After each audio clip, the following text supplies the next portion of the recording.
Hello guys, आप सबका स्वागत है फैंटास्टिक स्टॉक मार्केट में। तो आज अपनी मार्केट थोड़ा सा गैप अप ओपन हुई थी। अब फ्राइडे के दिन हमने जो है अपना व्यू नेगेटिव बताया था, ठीक है।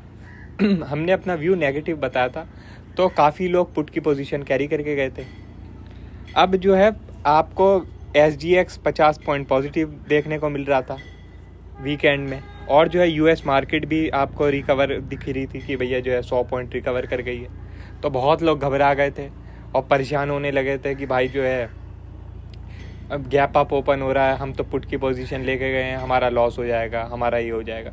तो भाइयों, अगर आपके पास समझ लो 100 रुपये हैं, ठीक है, और आप पूरे 100 रुपये से ट्रेड कर रहे हो और पूरे 100 रुपये को कैरी फॉरवर्ड कर रहे हो, तब तो भाइयों आपको ये डर लगा ही रहेगा। और ये डर आपका किसी ना किसी दिन सच भी होगा, क्योंकि किसी की भी एक्यूरेसी 100% तो हो नहीं सकती है, ठीक है। तो जिस भी दिन वो इंसान गलत होगा, आपका पूरा पैसा लूट जाएगा, क्योंकि आपको तो अपने पूरे पैसे दाव लगाने की आदत है। तो भाइयों, अगर आप इस माइंड सेट के साथ ट्रेड करोगे, पूरे 100 रुपये हैं तो पूरे 100 रुपये दाव लगा दिए, तो फिर तो भैया आपका इस बिज़नेस में सरवाइव करना बड़ा मुश्किल है। अगर आप इसे बिज़नेस कंसीडर करोगे, एक जो है रीज़नेबल प्रॉफिट एज्यूम करोगे, तभी जो है इसमें आप सरवाइव कर पाओगे। अगर इसे आप पैसा डबल करने की मशीन समझोगे, तो फिर आप लोग जानते ही हैं कि आज नहीं तो कल ये सबके अकाउंट खाली करके मानती है मार्केट, जिसने भी इसे पैसा डबल करने की मशीन सोचा है। तो अगर जैसे समझ लो आप के पास अगर 100 रुपीज़ है, ठीक है, 100 रुपीज़ है, तो आपको अगर मैं व्यू नेगेटिव बोलता हूँ या व्यू पॉजिटिव बोलता हूँ, तो आपको उससे 30 रुपये का उससे खेलना है, ठीक है। आपको 30% जो है लगाना है कि भैया जो है कॉल ले लूँ या पुट ले लूँ। उसके बाद फिर आपको बचे जो 70 रुपये हैं वो आपको ओपनिंग में देखने हैं। अब जैसे आज ओपनिंग गैप अप हुई थी, ठीक है, गैप अप ओपनिंग हुई थी, उसके बाद मैंने आप लोगों को बता दिया था ये सब रेजिस्टेंस जोन है, ये सब रेजिस्टेंस जोन है। तो आपको यहाँ पर जो है अपनी पुट की जो पोजीशन थी उसे एवरेज करना था। एवरेज करते तो उसके बाद आप देख सकते हैं कितना बढ़िया वन साइडेड पैसा बनता आपका। वन साइडेड, मार्केट ने बिल्कुल भी परेशान नहीं किया, वन साइडेड पैसा दिया। और बैंक निफ्टी में तो और भी ज़्यादा, क्योंकि बैंक निफ्टी के तो सारे बैंक्स ही वीक हैं। आपको बता ही रखा था कि बैंक निफ्टी तो बहुत ही कमज़ोर चल रहा है इस समय। तो आप देख सकते हैं बैंक निफ्टी में तो क्या बेहतरीन फॉल आया है।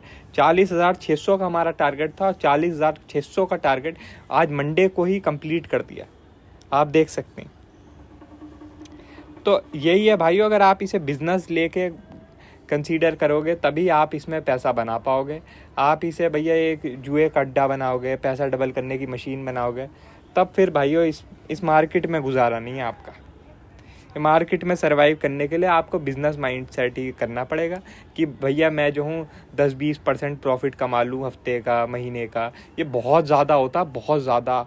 आप जानते हैं कि जो है FD में तो पूरे एक साल में आपको भैया 6-7% का रिटर्न मिलता है। यहाँ आप अगर 10% रिटर्न एक हफ्ते का बना लो ऑप्शन बाइंग में, बहुत है, बहुत, अगर आप इसे कंपाउंडिंग में सोचोगे।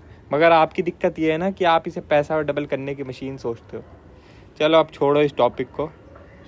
अब जिसे जो ये करना है वो तो करेगा ही, अब कितना भी समझा लो। मगर ये इस थोड़ा बहुत समझाने से कोई ना कोई तो सुधरेगा ही। वो एक भी सुधर गया तो भैया वही मेरे लिए काफ़ी अच्छा है। तो अब भाइयों, आज जो है निफ्टी ने 17,850 के नीचे क्लोजिंग दी है। 6 पॉइंट ही नीचे क्लोजिंग दी है, ये नेगेटिव साइन है, ठीक है। और 20 SMA के पास क्लोजिंग दी है। अब अगर कल जो है मार्केट यहाँ पर 20 SMA के नीचे सस्टेन करने लगती है, ठीक है, 20 SMA के नीचे सस्टेन करने लगती है, क्योंकि 20 SMA एक सपोर्ट होता है। 20 SMA के नीचे सस्टेन करने लगती है तो पहला टारगेट होगा 17,770 का और दूसरा टारगेट होगा 17,650 का। और आपको बाउंस के लिए नहीं प्ले करना है। अब जो है 17,960 बहुत स्ट्रॉन्ग रेजिस्टेंस बन जाएगा, बहुत स्ट्रॉन्ग, क्योंकि आज इसने जो है 17,850 के नीचे क्लोजिंग दे दी। अगर इसे ऊपर जाना था तो आज इसे 17,850 के नीचे क्लोजिंग नहीं देना था, और इसने ये दे के अब इसे सेल ऑन राइज मार्केट बना दिया है।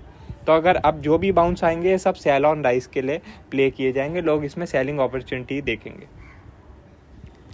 अब बैंक निफ्टी की बात करते हैं। तो बैंक निफ्टी का PCR भाइयों काफ़ी ओवरसोल्ड की तरफ जा रहा है, 0.4.5 के आसपास आ रहा है, ठीक है।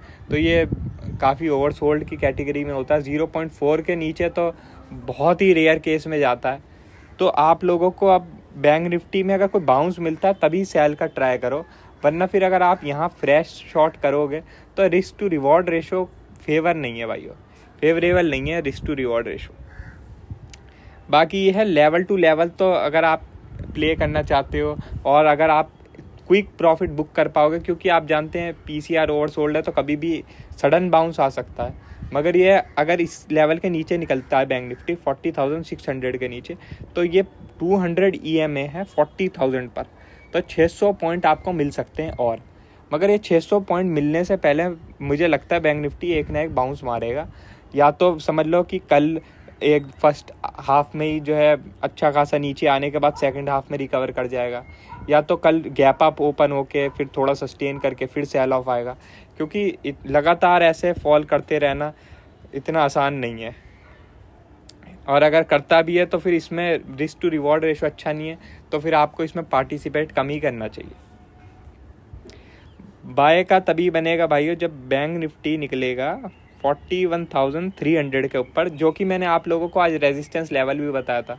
और आप देख सकते हैं इसी के पास से ही बैंक निफ्टी ने रिजेक्शन भी लिया है। इस लेवल के ऊपर निकलेगा तभी आप बाय का सोचिएगा, वरना फिर ये जो भी बाउंस वाउंस करेगा सब सेल ऑन राइज के लिए है, सब यहाँ पे सेलिंग अपॉर्चुनिटी ही देखी जाएगी। ठीक है, आज विक्स भी अपना 2% अप हुआ है, जो कि अच्छा साइन है बियर्स के लिए। इस समय जो क्रिप्टोज़ हैं वो काफ़ी अच्छा कर रहे हैं। अब देखते हैं क्रिप्टोज़ का अच्छापन हमारी इक्विटी लेती हैं या नहीं, या क्रिप्टो भी डाउन आ जाते हैं, क्योंकि आप जानते हैं सारे जो एसेट क्लास हैं वो एक साथ ही चलते हैं। ऐसा नहीं होता कि कोई अलग चल रहा है कोई अलग चल रहा है। अब जो है आप कॉमोडिटीज़ को अलग छोड़ दो, मगर ये जो भी क्रिप्टोज़ और बाकी जो भी वर्ल्ड इंडाइसिस हैं सब एक साथ ही चलती हैं ज़्यादातर। अब इस समय SGX फ्लैट है और US फ्यूचर डाउन है। आज US मार्केट की हॉलीडे है, तो 8 बजे का शो नहीं देख पाओगे आप लोग, वो आपको कल ही देखने को मिलेगा। ठीक है, तो अब और कोई अपडेट होगी तो मैं आपको टेलीग्राम में बता दूंगा। वीडियो अच्छी लगी हो तो लाइक कर देना और चैनल पर नए हो तो सब्सक्राइब कर देना। आज के लिए बस इतना ही, थैंक यू।